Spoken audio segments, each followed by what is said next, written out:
আসসালামু আলাইকুম, স্বর্ণা ব্লগে আপনাদের স্বাগতম। আমি আজকে তালের পিঠা বানিয়ে দেখাবো। দেখেন পিঠাগুলো একদম তুলতুলে নরম হয়েছে, দেখতে একেবারে কেকের মতো। এখানে আমি প্রথম তালের রস নিয়েছি এবং গাঢ়টা নিয়েছি, আর একটু পাতলা হলেও সমস্যা নাই, তালের পিঠা হবে।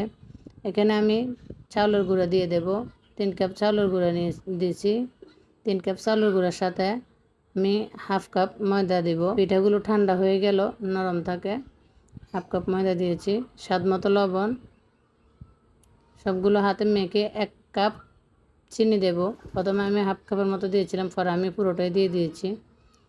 1 কাপ চিনি দিয়ে হাতে ভালোভাবে মেখে নেব। আমি যে ব্যাটারটা করেছি ব্যাটারটা অনেক গাঢ়।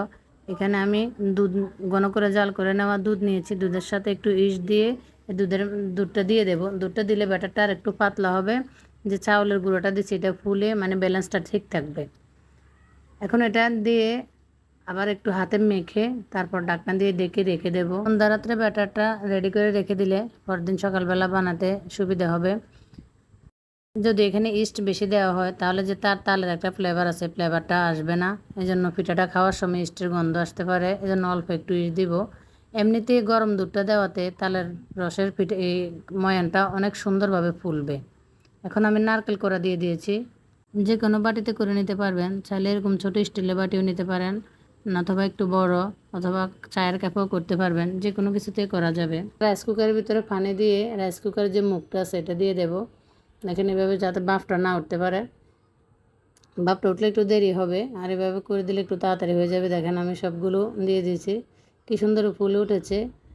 আমার তালের পিঠাগুলো হয়ে গেছে, দেখেন কি সুন্দর হয়েছে, একদম তুলতুলে নরম। পিঠাগুলো খেতে অনেক মজা হয়েছে। দুধ দেওয়াতে এটা টেস্টটা মনে হয় যেন আর একটু বেড়ে গেছে। আপনারা এভাবে একবার ট্রাই করে দেখবেন। উপরে দিয়ে আমি কিশমিশ দিয়েছি, এটা দেখার সৌন্দর্যের জন্য, না দিলে নাও দিতে পারেন। এগুলো কেমন হয়েছে জানাবেন। আসসালামু আলাইকুম।